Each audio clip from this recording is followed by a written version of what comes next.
Hola, ¿qué tal? ¿Cómo están? Bienvenidos a una nueva edición aquí en El Círculo en Justicia TV. Y hoy me da mucho gusto que vamos a dedicar el programa de hoy a hablar de infancia y de cómo el tema de COVID pues, ha dejado una serie de secuelas.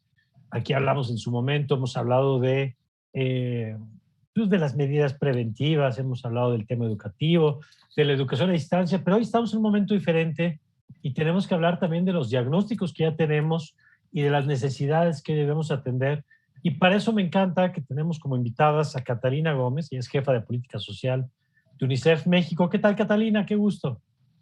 Hola Mario, un gusto saludarte a ti y a la audiencia. Muchas gracias, Catalina. Y también nos acompaña Claudia Sotelo Arias, ella es directora del Centro de Especialización de Estudios Psicológicos en la Infancia, a quien me da mucho gusto recibir como siempre. ¿Qué tal, Claudia? Con mucho gusto de estar aquí, Mario. Muchísimas gracias por la invitación. Gracias. Y Claudia, si nos lo permites, comenzamos contigo.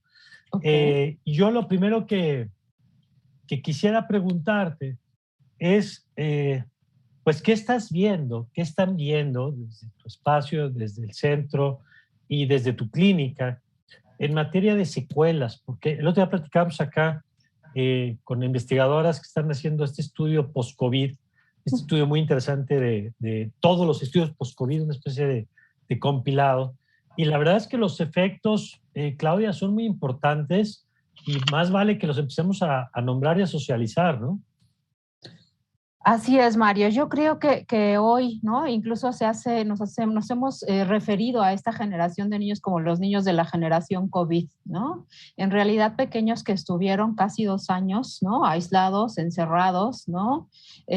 Por la pandemia. Por supuesto que esto los ha dejado marcados tremendamente, ¿no? Tremendamente. Primero, por haber cortado toda esa parte de socialización, ¿no? O sea, tuvimos que meternos a casa y de pronto pareciera que se les cortó un área sumamente importante para los niños, ¿no? Que es los pares, la convivencia, el juego, la socialización, el existir, ¿no? En la parte social. Hoy están de vuelta, sin embargo, bueno, podemos decir que ahí hay una secuela importante en todo lo que tiene que ver con el control de impulsos, con la socialización. De pronto pareciera que volvieron a la escuela sin límites, volvieron a la escuela sin hábitos, volvieron a la escuela con muchas ganas de verse, pero no sabiendo cómo volver a convivir. Otra área importante, Mario, me parece a mí toda la parte académica, ¿no? O sea, cuando estábamos en la pandemia, la verdad es que las escuelas y las instituciones hicieron un gran esfuerzo, ¿no? Por sacar el aprendizaje adelante. Sin embargo, bueno, hoy nos damos cuenta que no se logró, ¿no? Como tal. Niños también que tienen periodos de atención disminuidos, ¿no? Después de la pandemia, de por sí a los pequeños les costaba trabajo concentrarse. Después de estar casi 2 años de clases en línea, ¿no? Estimulados, con ires y venires, ¿no? Con distracciones en casa, ¿no? Con cosas que estaban a la vuelta de 2 o 3 pasos, el refrigerador, el baño, los juguetes, los videojuegos, etcétera. Me parece a mí que toda esa parte ha influido para que los pequeños hoy en las clases se les dificulte la concentración, se les dificulte también la capacidad de espera, ¿no? O sea, niños que se han vuelto mucho más demandantes, con poca tolerancia a la frustración, niños que quieren aquí y ahora, ¿no? Y bueno, en la familia, pues también secuelas importantes, ¿no? Familias que han tenido que luchar contra toda esta dificultad económica por conservar el trabajo, ¿no? Por hacer rendir el trabajo, el dinero, perdón, ¿no? En función a que a veces se vio incluso disminuidos los sueldos, ¿no? Así es. Entonces yo empezaría como por estos 3 puntos, lo social, lo académico y todas las secuelas, ¿no? De una familia que tuvo que modificarse y cambiar los roles. De acuerdo. Y me parece un gran punto de partida este que nos ponen en la mesa, porque Catalina, se ha hablado mucho de los efectos del COVID como virus en sí mismo, pero las medidas que se tuvieron que tomar para hacer frente al COVID en sí mismas, pues también tienen efectos y tienen consecuencias. Y yo quisiera escuchar la respuesta, Catalina, a la misma pregunta. ¿Qué están viendo ustedes en materia de secuelas, ya no desde la parte de la clínica, sino desde la parte, pues como un organismo internacional focalizado justamente en el tema de infancia? Sí, Mario, pues desde UNICEF lo que hemos venido haciendo conjuntamente con la Universidad Iberoamericana es una encuesta telefónica que empezamos a implementar desde inicio de la pandemia y la hemos venido aplicando a lo largo del tiempo para ver cómo está la situación de los hogares con niños y niñas. Y esa encuesta lo que nos arroja primero es que la vulnerabilidad de los hogares con niños y niñas es mayor que de aquellos hogares donde donde no hay presencia de niños y niñas. ¿Vulnerabilidad en qué sentido, Catalina?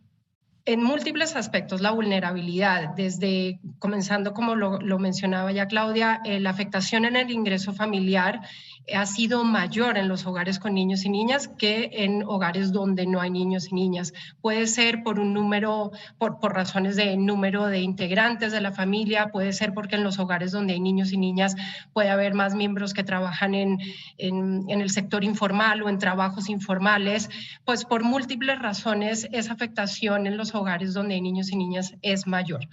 En complemento a lo que Claudia mencionaba, pues el tema del ingreso familiar ha afectado en muchísimos aspectos. Uno muy evidente y preocupante es en el aspecto de alimentación. En resumidas, lo que estamos viendo es que los niños están comiendo menos y peor. Entonces, esa seguridad alimentaria se ha venido reduciendo en el tiempo. Ha habido una recuperación, es decir, desde el inicio de la pandemia hasta ahora ha habido un repunte positivo a la alta en la seguridad alimentaria, pero no hemos llegado a los niveles inclusive de inicios de la pandemia. Todavía no hay una plena recuperación. Estos datos, perdón Catalina, en la parte de alimentación, ¿son para México en particular? ¿Son regionales?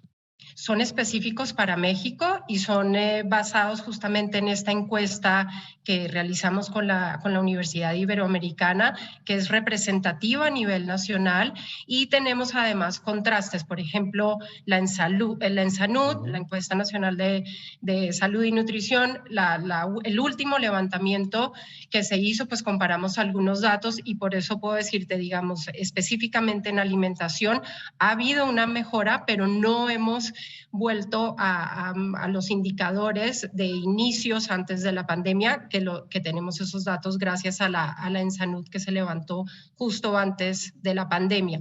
Otras afectaciones relacionadas, pues también, como ya mencionaba Claudia, es el aspecto de salud mental. Salud mental no solamente de los niños y niñas, sino de los miembros del hogar.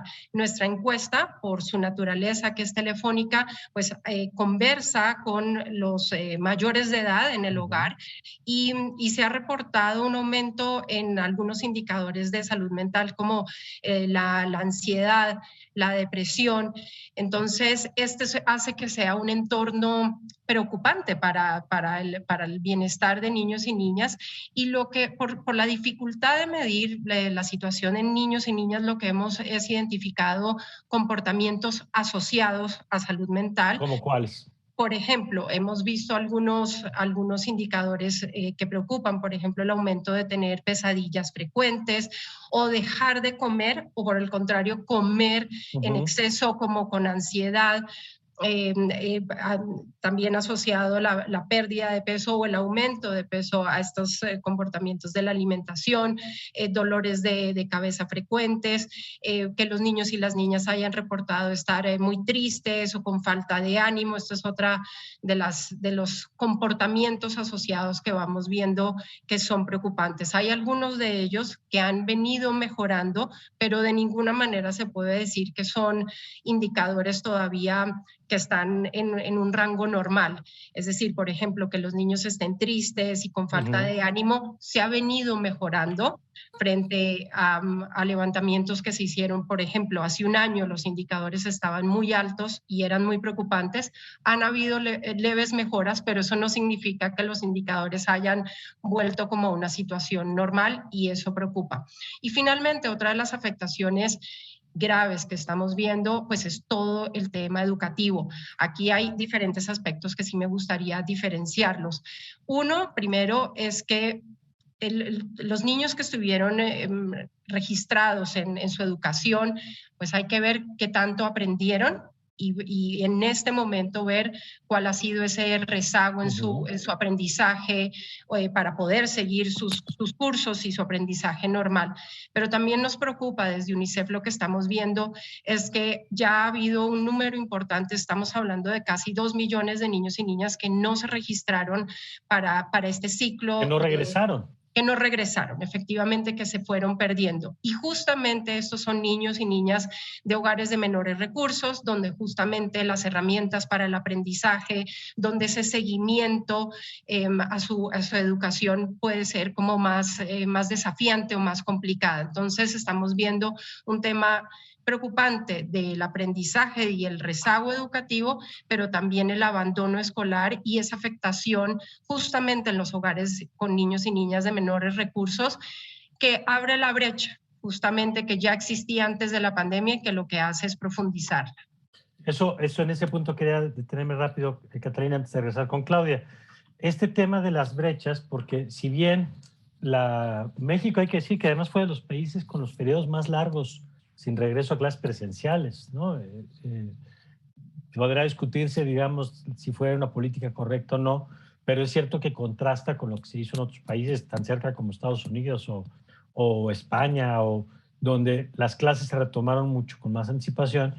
Pero la otra es que ese periodo de clases a distancia pues fue muy disparejo, digamos. No es lo mismo quien tomó clases y tenía una presencia y un acompañamiento cercano de la parte docente, de quien su única interacción prácticamente era la televisión durante este periodo de distancia, ¿no? Es correcto. Sí vale la pena resaltar el enorme esfuerzo que llevó a cabo el gobierno mexicano para poner en un corto tiempo todos estos programas de aprendizaje a la distancia, pero justamente porque así como México, muchos otros países no estaban preparados para la dimensión de lo que venía, pues fue un esfuerzo muy grande y tuvo muchísimos desafíos, pero hay que reconocer ese esfuerzo de llegar a la población a la distancia. En el camino se hicieron correctivos justamente porque se empezaron a ver los problemas, por ejemplo, en hogares donde no había o una televisión o no había internet, o los niños y las niñas no tenían los mecanismos para el aprendizaje, una computadora, muchas veces tenían que compartirlo con otros miembros del hogar. Es decir, hubo todo tipo de desafíos para que este aprendizaje fuese de calidad. También hubo desafíos en el acompañamiento que se dio a los estudiantes. No era solamente que se impartiera la clase, que se hiciera la referencia a dónde estaba el conocimiento, pero justamente que hubiese una retroalimentación y un intercambio sobre cómo iban yendo los niños y las niñas frente a las aulas impartidas. Entonces, sí, un gran desafío en esta dinámica virtual, pero luego ahora con el retorno a las clases no es solamente un tema de asumir que ya lo que se dio y se aprendió, sino que esto ya es algo más propositivo hacia futuro, hay que evaluar dónde están los niños y las niñas y emprender estas acciones remediales de corrección y de afinar, fijarse muy bien dónde están los vacíos y las brechas del aprendizaje para no dejar que se aumenten esas brechas en el aprendizaje. Sí, porque asumir que lo que se enseñó se aprendió igual es un brinco, es un acto de fe que no tiene sustento en la realidad y que puede tener consecuencias. Por supuesto, a ver, Claudia, yo quisiera detenernos y desarrollarlo ahorita en un primer momento y por supuesto más adelante en el siguiente segmento, el tema de la salud mental y esto que ya apuntabas, que decías, desde temas de concentración, que coincido plenamente contigo en que si ya de por sí es un tema que estamos batallando todos, ¿no? Grandes y chicos, hoy con los dispositivos electrónicos, nuestra capacidad de aburrición se ha vuelto, nuestra capacidad de frustraciones de este tamañito y cualquier cosa que no nos entretiene nos hace brincar a buscar alguna forma de distracción automática, ¿no? Pero si eso ya era prepandémico, en efecto, como dices, pues llevamos 2 años expuestos al dispositivo, en algunos casos, y no simplemente a la distracción del entorno. A ver, quisiera detenerme primero por el tema de la salud y esto que ya apuntaba ahora Catalina, el tema del aumento de la ansiedad, de la depresión, y de los trastornos alimenticios, que también escuchamos el otro día a un gastroenterólogo pediatra contarnos un poco la misma historia en ese sentido de cómo le están llegando cada vez más casos. ¿Qué estás viendo tú, Claudia, como las principales causales de esta ansiedad y esta depresión? Mira, María, yo creo que con la pandemia, ¿no? Al estar encerrados, ¿no? Al estar todos juntos, papá, mamá, la familia, los niños, pareciera que los límites también se fueron borrando. ¿Por qué? Porque estábamos todos juntos. Algunas familias lograron conservar algunos hábitos de horario, ¿no? De comida, de sueño, de despertarse, de conectarse por lo menos sin la pijama, etcétera, ¿no? Pero podríamos decir que al estar en casa pareciera que podría yo incluso tomar mis clases con la pijama, ¿no? Metido en la cama. Muchos pequeños así lo hacían.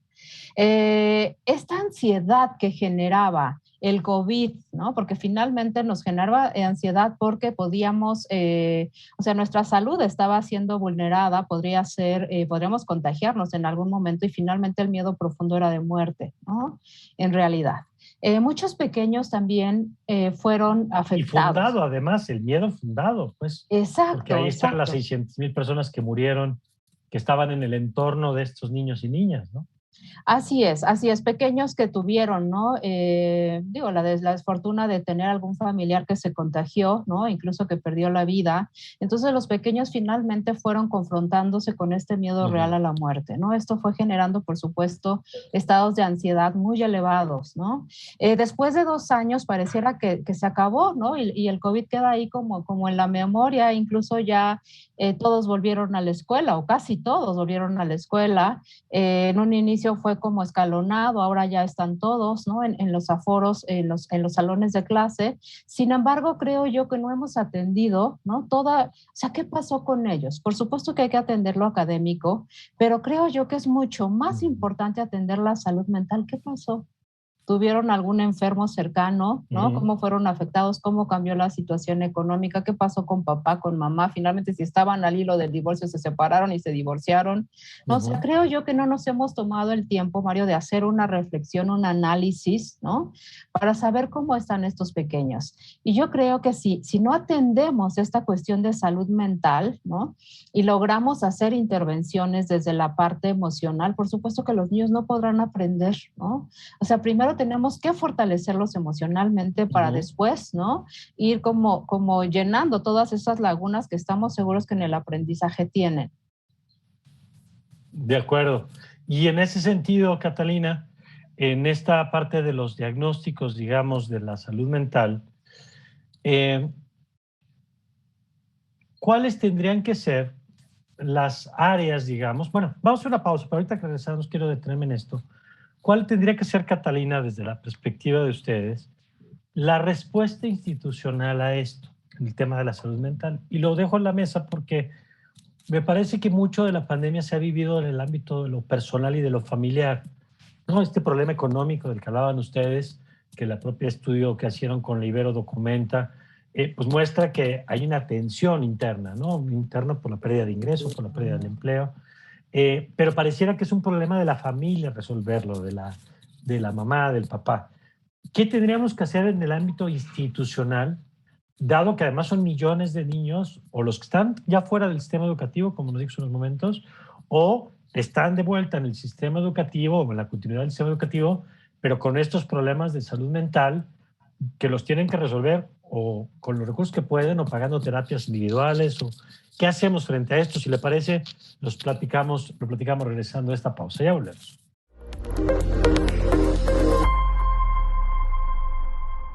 Estamos de vuelta y nos quedábamos, Catalina, con esa pregunta de qué hacer frente a los problemas de salud mental que están contándonos tanto Claudia como usted. ¿Qué se tendría que hacer desde la respuesta del Estado mexicano frente a esta problemática? Sí, Mario, en primer lugar, reconocer que la salud mental pues, es un tema importante y es un tema que se debe abordar desde diferentes ámbitos. Para atender la situación de niños, niñas y adolescentes es muy importante. Uno de estos ámbitos es el educativo. Es decir, ahora que ya hay un regreso a las clases, que hay una nueva situación ya no virtual, sino presencial, pues es muy importante que la respuesta institucional incluya la capacitación y que se le otorgue herramientas a los maestros y a los docentes para poder acompañar a los niños y niñas en esta transición, si se puede llamar así. Llevamos más de 2 años en casa, bajo múltiples presiones, los niños también se afectaron por todo lo que hemos venido hablando del cambio de dinámicas, de mucha preocupación, muchas afectaciones en cuanto a la preocupación por salud, por ver a otros miembros de la familia preocupados por haber perdido un trabajo, no tener suficientes recursos, en fin, hay múltiples razones por las cuales la salud mental se ha visto afectada y las dinámicas y los entornos de los niños y las niñas se han visto afectados. Entonces, que los docentes y maestros tengan estas herramientas para acompañar a los niños y las niñas de manera general. Pero también se requieren herramientas un poco más avanzadas, si se puede decir así, para ya también empezar a identificar los casos que ya no son las afectaciones más recurrentes o digamos de una masa, sino empezar a identificar estos casos específicos que sí requieren una atención y un acompañamiento más profesional, correcto. Aquí algunos alumnos que han presentado depresión, ansiedad, puede que en cierto momento eso sea un caso normal y que con un debido acompañamiento tenga evidentemente una solución, pero también cuando ya empieza a verse ciertas afectaciones o ciertos síntomas recurrentes, es muy importante que los docentes puedan informar a los familiares y pueda tomarse las medidas requeridas. Ese es uno de los ámbitos. El otro, sin dejar de que esto sea como problemas individuales, el ámbito familiar sí es muy importante, es decir, también la respuesta institucional debe incluir mayor que se haga más visible este tipo de problemas, alertar a las familias, informarlas de la importancia de tocar estos temas de salud mental en el hogar mientras padres, madres o cuidadores estén bien informados y empiecen a ver síntomas de estrés, de ansiedad en niños y niñas, pues que lo puedan abordar de la mejor manera, que sepan a quién acudir, que sepan qué cosas preguntar. Entonces ese acompañamiento en el ámbito familiar es muy importante y no solamente dejarlo a que cada cual lo resuelva, sino que se hagan estas herramientas y que se pueda conversar más de estos temas. Es por eso muy importante que la respuesta institucional, es decir, que el gobierno, tanto a nivel federal como en los gobiernos de los estados, puedan promover la importancia de hablar de salud mental y de que tengamos ciertas herramientas y mecanismos para poder responder mejor. De acuerdo. Y ahí, Claudia, yo quisiera que desde la experiencia le podamos dar a los amigos que nos están viendo. Primero, aquí siempre hemos dicho que la salud mental hay que entenderla con la misma seriedad con la que atendemos un dolor de estómago, donde ahí pues, entendemos que hay un médico especialista, pues lo mismo pasa con la salud mental. Y creo que poco a poco ha ido cambiando la cultura, el lugar que le damos, ¿no? Y la segunda es que hay que acudir con los profesionales, como Claudia, para tener diagnósticos adecuados, pero en lo que podamos dar desde un espacio como este, ¿cuáles serían algunos elementos de estos que apuntaba Catalina de qué es normal esperar en una conducta de pronto de regreso a esta realidad ahora más presencial, que puede tener este acompañamiento que decía Catalina, tanto familiar como docente, y cuándo ya tendríamos que tener alertas como para decir, aquí ya no basta esto y tenemos que tener un acompañamiento mayor? Bueno, yo creo primero, Mario, que los niños, el regreso fue voluntario, ¿no? A las escuelas. Pero lo natural y lo esperado es que la mayoría de los niños hubieran querido volver por voluntad propia, ¿no? O sea, eso es lo esperado. Después de 2 años de encierro, ¿no? De estar aislados, lo natural es que ellos quieran volver con sus pares, quieran volver a la escuela, quieran volver a tener esta autonomía que les da el aula, ¿no? Que les da esa distancia de papá y de mamá. Eso es lo esperado, que en su mayoría quieran volver. Por supuesto que van a volver y han vuelto con niveles de ansiedad, con niveles de angustia que se han ido manejando y se han ido disminuyendo. Lo que no es esperado es que los niños no quieran volver, que los niños prefieran quedarse en casa, ¿no? O sea, si yo tengo un pequeño que ha decidido no volver, ¿no? Que voluntariamente o preferentemente o manipula o pide, ¿no? En casa de yo no voy todavía, yo todavía no estoy listo, ahí podremos decir que algo viene sucediendo y entonces papá y mamá tendrían que parar las antenas, es una señal de alarma, ¿no? Ahora, todos estos niños que volvieron, ¿no? Por supuesto que volvieron en el entusiasmo, en la alegría, ¿no? Muchos sí con estados de ansiedad, de preocupación, de bueno, ¿qué hacer? Guardar la sana distancia, ¿no? O sea, yo decía, escuchaba por ahí una pequeña que decía, es que yo pongo mi lonchera, mi mochila y mi suéter para que no se me acerquen, ¿no? Porque si no, no conservan la sana distancia. O Claro. sea, es Oye, natural. después de 2 años que te llevan diciendo eso, lo Claro, lógico es que quieras eso, claro.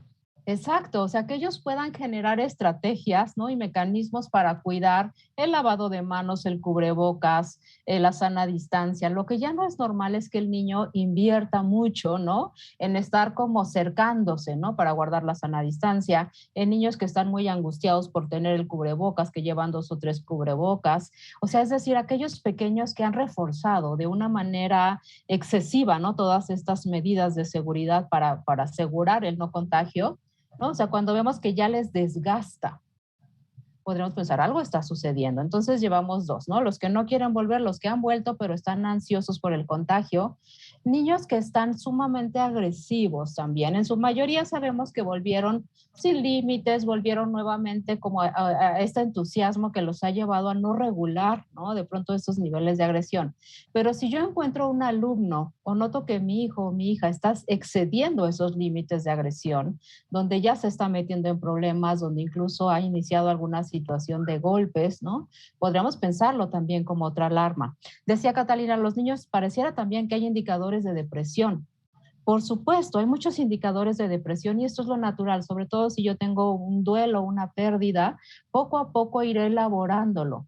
Este nivel de depresión, Mario, ha elevado muchísimo en las escuelas el nivel de autolesiones o de cutting, ¿no? O sea, esta conducta de cutting pareciera que se ha incrementado de manera considerable con la ¿Qué pandemia. es Esto esta no es práctica de normal. hacerse cortes, no? Esta práctica de hacerse cortes, generalmente pues es en los brazos, en las piernas, donde yo puedo cubrirme. Esto Ujú. sucedía antes de la pandemia. Sin embargo, ahora con la pandemia, con toda esa dificultad para regular los afectos, pareciera que esto se ha incrementado. Y eso es otra señal de alarma. Y yo pondría una más, toda esta adicción a la tecnología que hemos desarrollado y que los niños se ha acentuado mucho. Hoy pareciera que los niños no necesitan que el profesor les diga, ellos buscan en Google o buscan en algún otro buscador o en algo Ujú. y entonces ya tienen la definición, ya tienen las oraciones, ya tienen cómo se resuelven las operaciones matemáticas. Entonces, como toda esta dependencia a la tecnología es una señal de alarma, ¿no? O sea, niños que no pueden despegarse literalmente, ¿no? Del dispositivo, de la tablet, del celular, niños que pasan horas y horas literalmente, ¿no? Metidos y conectados con esa pantalla donde pareciera que la parte social y afectiva quedó de lado. Y finalmente, Mario, también niños que han dejado todo este hábito de la lectura, ¿no? Todo este hábito recreativo, mencionabas tú, niños que no saben cómo estar aburridos, ¿no?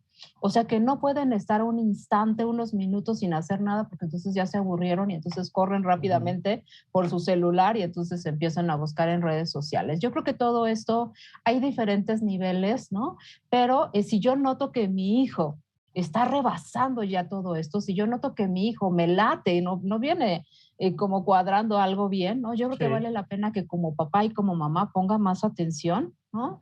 Decía Catalina, busque recursos dentro de la escuela, pero también fuera de la escuela. O sea, a lo mejor es momento de que yo tome manos a la obra y decir, bueno, yo noto que ha subido de peso, noto que no puede dejar el celular, lo veo así medio raro, ¿no? He visto que se tiene algunas lesiones justificadas por el gato, justificadas por el Ujú. rasguño, etcétera. Es momento de actuar y de De buscar acuerdo. ayuda de un profesional de la salud mental infantil.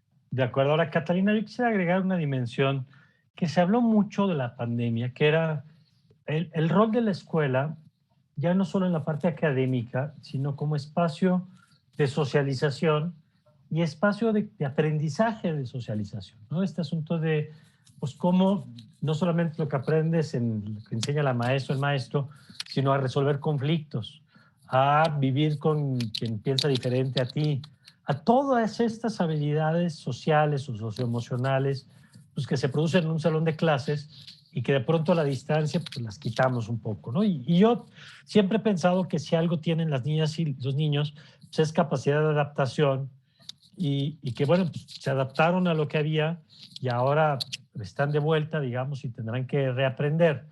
Pero ¿cómo están viendo esos otros elementos? Ya hablamos ahora de la salud mental, hablamos de la parte académica, pero ¿qué pasa con todo este conjunto de capacidades?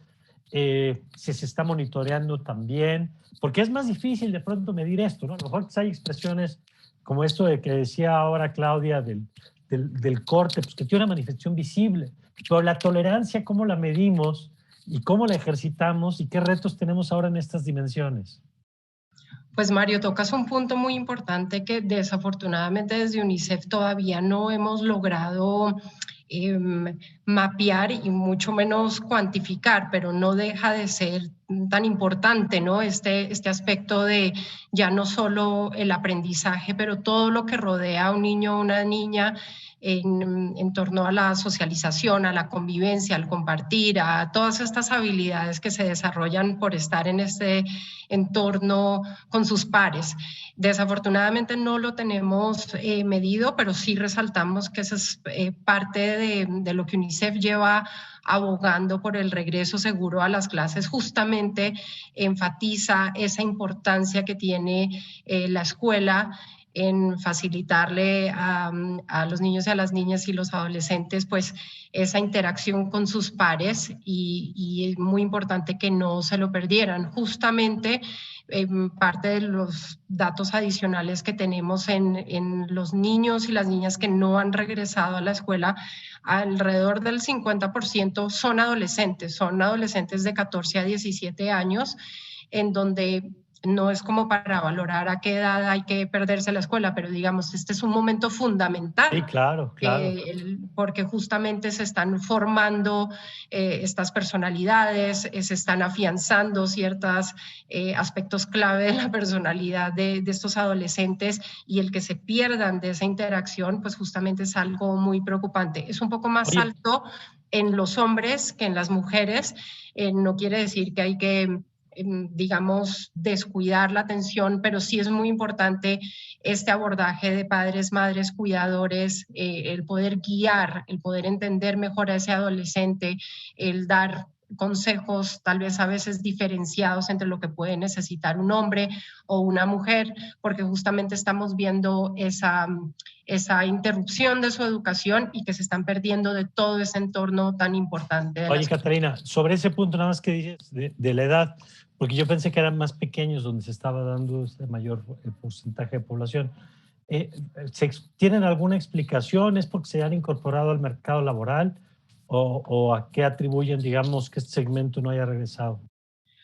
No tenemos una sola explicación, puede haber múltiples razones. Una de ellas es la que mencionas, de que puede que algunos de estos adolescentes ya se hayan incorporado en el mercado laboral o hayan tenido que apoyar a sus padres, sus madres o cuidadores en tener un ingreso. Entonces puede que estuviesen trabajando no a tiempo completo, pero efectivamente ya dedicando más tiempo del que debían a un trabajo para poder tener un ingreso.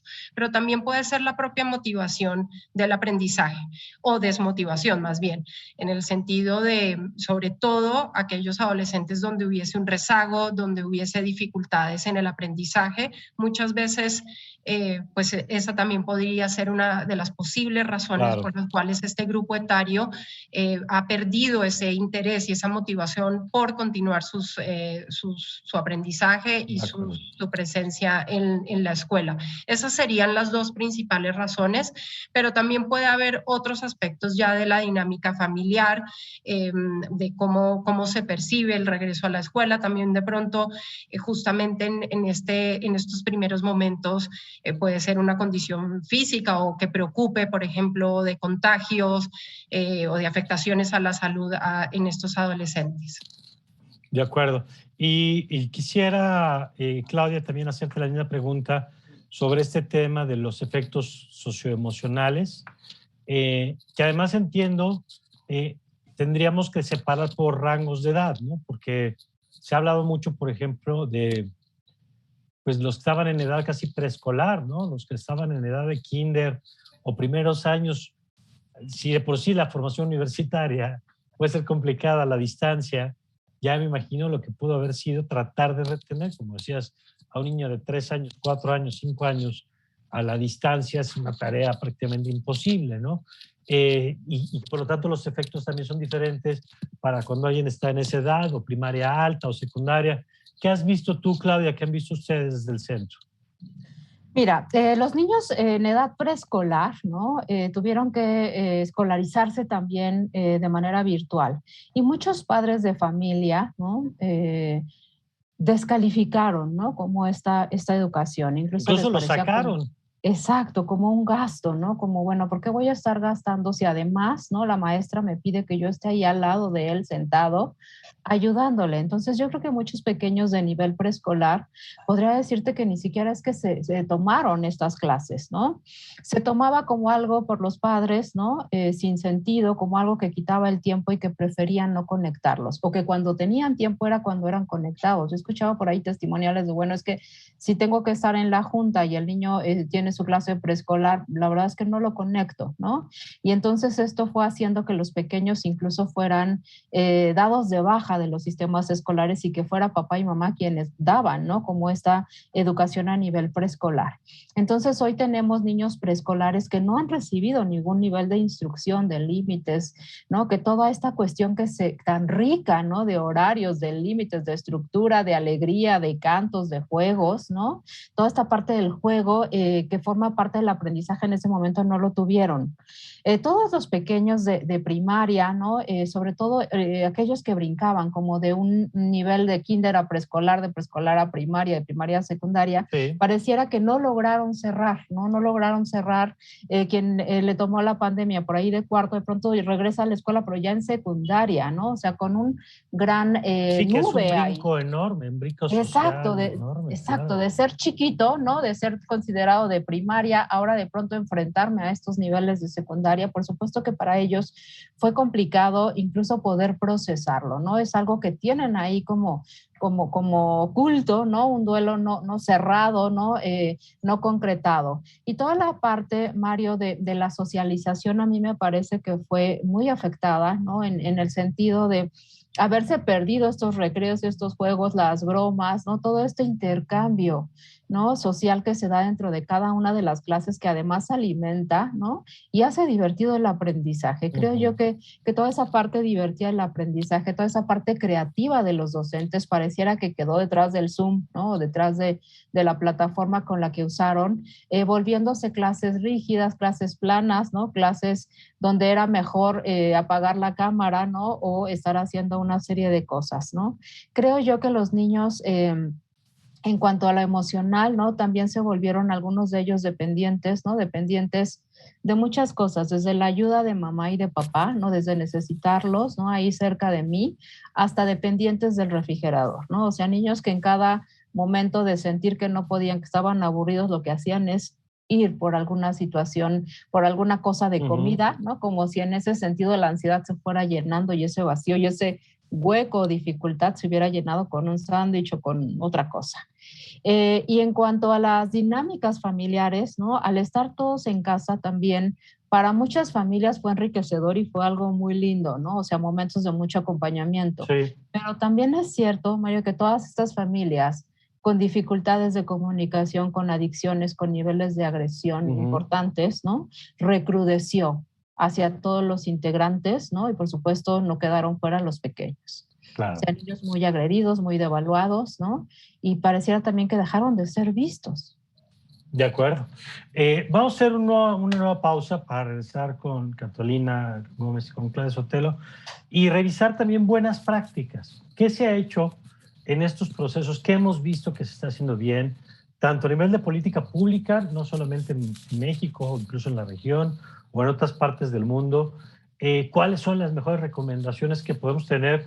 Ahora que decía Claudia, por ejemplo, estos vínculos que en el mejor de los casos pues, se hicieron más estrechos, pero ahora de pronto la separación pues cuesta, ¿no? Volver a esas rutinas cuesta, incluso hasta los tiempos, los traslados, las distancias, es volver a vivir en 3D, con lo que eso significa, ¿no? De pros y contras. ¿Cómo hacerlo mejor estas transiciones ahora que estamos de vuelta? Lo platicamos, si les parece, regresando del corte.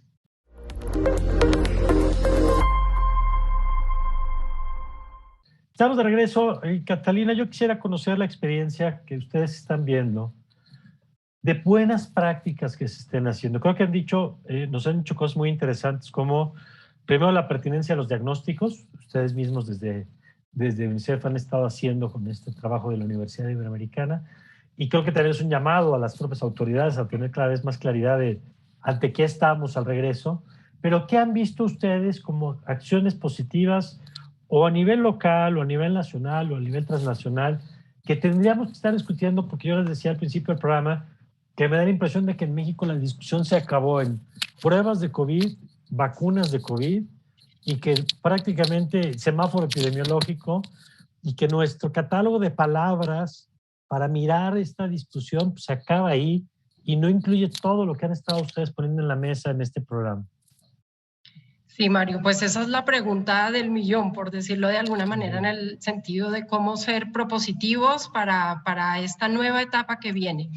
Lo que es muy importante es que si bien estamos ya viviendo otro momento, hemos regresado a las actividades presenciales, tanto a nivel de los trabajos, a nivel de la escuela, pero no quiere decir que la pandemia ha terminado, y mucho menos las afectaciones para muchas familias.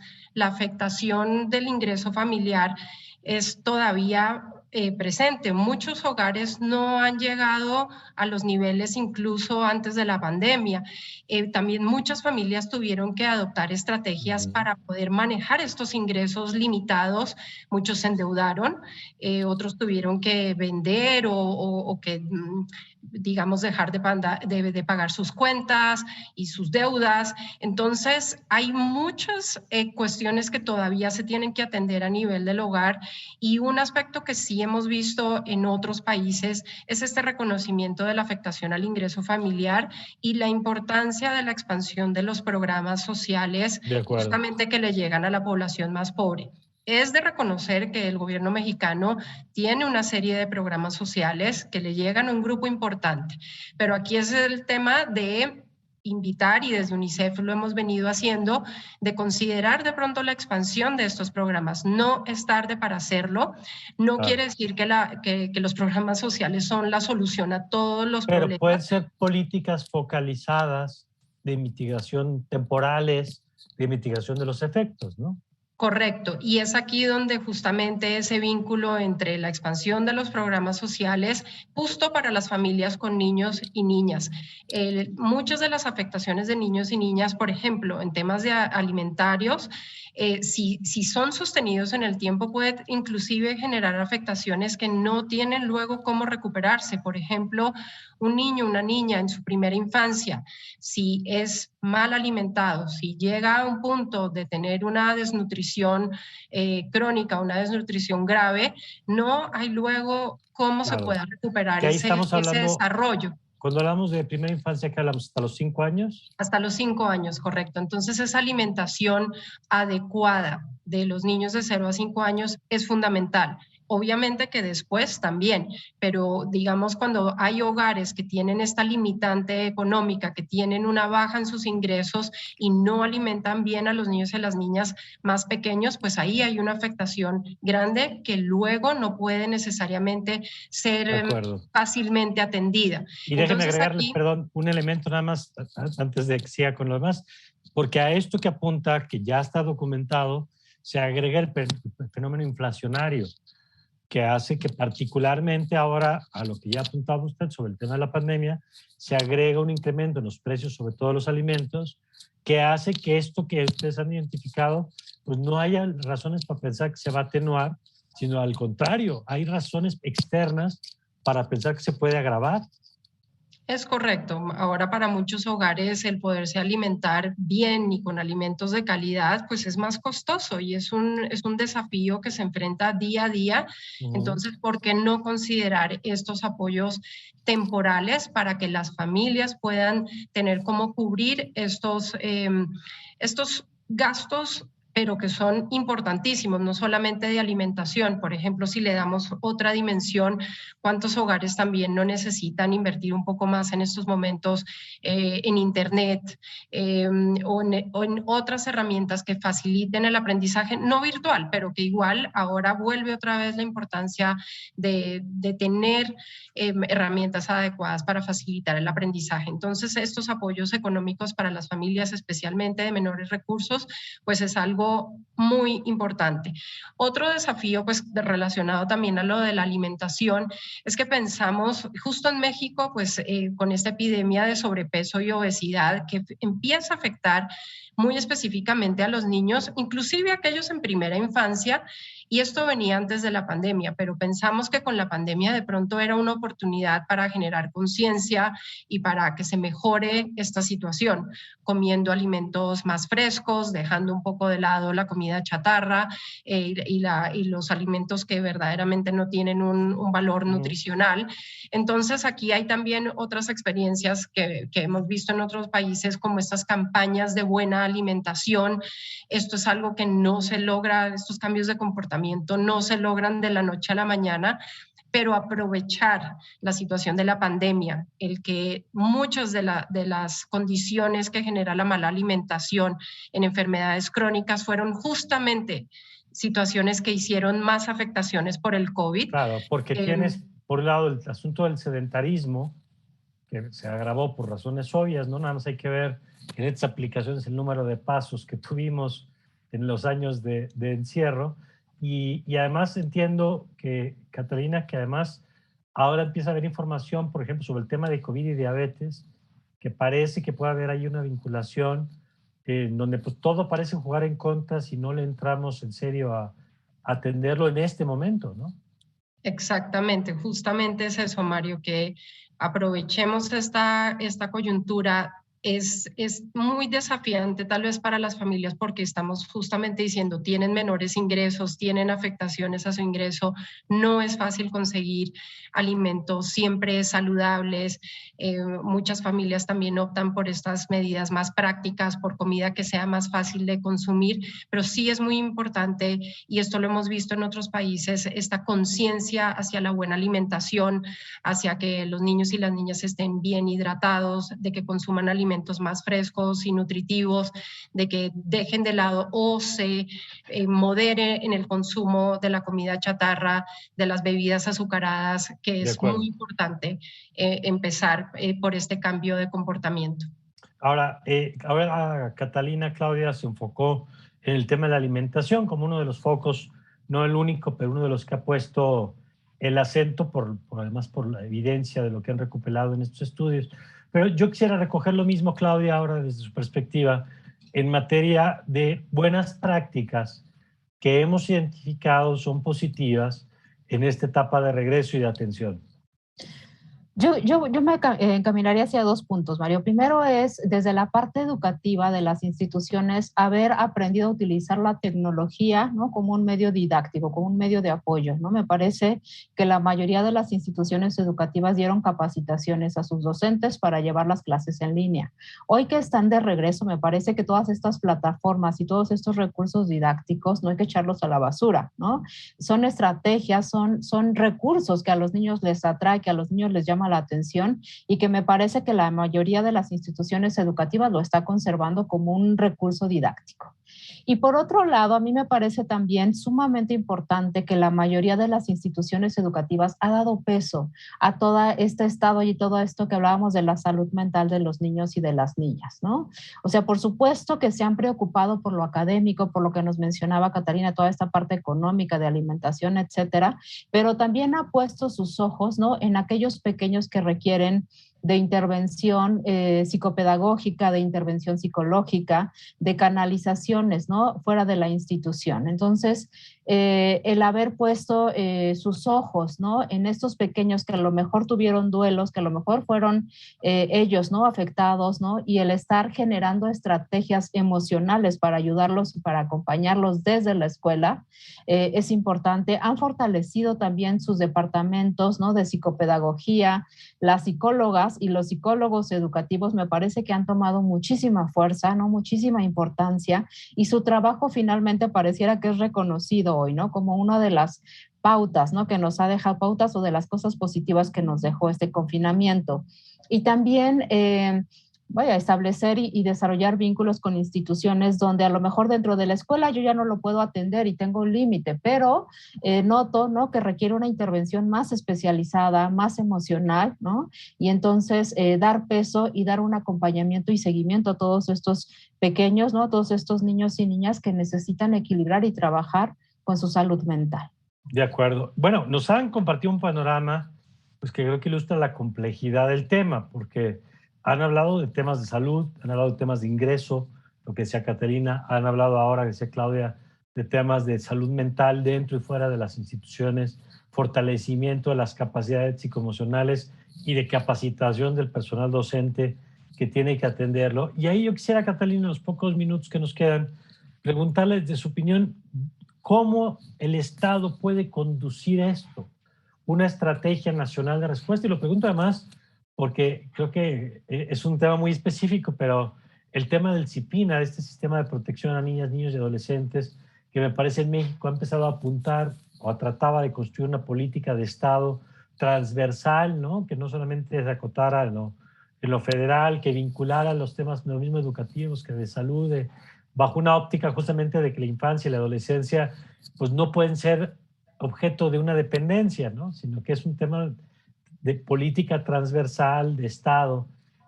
¿Cómo ve y desde dónde conducir esto? Porque la agenda que han compartido aquí es muy amplia y me parece que requiere, si no una sola coordinación, sí por lo menos un esfuerzo coordinado. Sí, Mario, pues comparto lo que hemos venido platicando, que es que las afectaciones a la infancia y la adolescencia por la pandemia y todo lo que estamos viendo, pues no es solamente en una parte de sus vidas, no es un tema por el ingreso familiar, no es un tema solo de la alimentación, no es solo un tema de educación o salud mental, sino todo serie de afectaciones, y que lo más importante es que sí hay que reconocer que no van a desaparecer si no se toman acciones, no son como una serie de manifestaciones espontáneas y temporales, sino que sí requieren una acción del Estado. Como bien mencionas, ideal que sea coordinado. Vemos desde UNICEF que este liderazgo en ciertos temas se está dando. A nivel de, por ejemplo, de educación, la Secretaría de Educación está implementando alguna serie de medidas para que se atienda la salud mental. Esto todavía tiene que llegar al nivel local y tiene que verse traducido en que en cantidades de escuelas al final del día tiene que haber maestros y docentes capacitados, conscientes de cómo manejar el tema de salud mental, aparte de otros temas relacionados ya con el aprendizaje o con el regreso presencial. Pero sí hay esfuerzos existentes por parte del gobierno. Tal vez lo que hay que hacer énfasis es que hay que hacerlo a escala y a nivel oportuno, ¿no? Esto es algo que de cierta manera no da espera. Hay un nivel de urgencia en que esto se deba atender, entonces reconocemos que son demasiados desafíos, ¿no? Hay que ver el tema de la calidad de la educación, de la calidad del aprendizaje y también el tema de cómo verdaderamente se aborda salud mental, pero ya hay algunos esfuerzos que se están llevando a cabo. Lo importante es que se den de manera oportuna y con una escala relevante, ¿no? No basta con que en algunas escuelas o en algunos estados estas medidas se estén dando, sino que tiene que tener una cobertura nacional.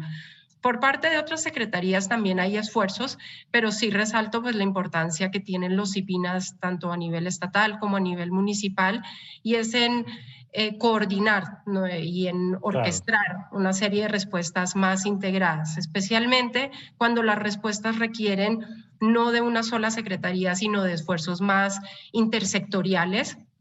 Y es ahí donde el CIPINA tiene un rol muy importante de velar por los derechos de la infancia y la adolescencia y movilizar a todo ese aparato público para que se pueda dar de respuestas oportunas. De acuerdo. Finalmente, Claudia, ¿alguna idea compartir con nuestro auditorio que nos ha estado viendo sobre este tema? Obviamente, por razones obvias en el tema de salud mental. Bueno, yo creo, Mario, que hay que resaltar que la pandemia no ha terminado, que tenemos que continuar, ¿no? Con cuidados, que tenemos que continuar con esta concientización, ¿no? De preservar la salud primero en lo físico.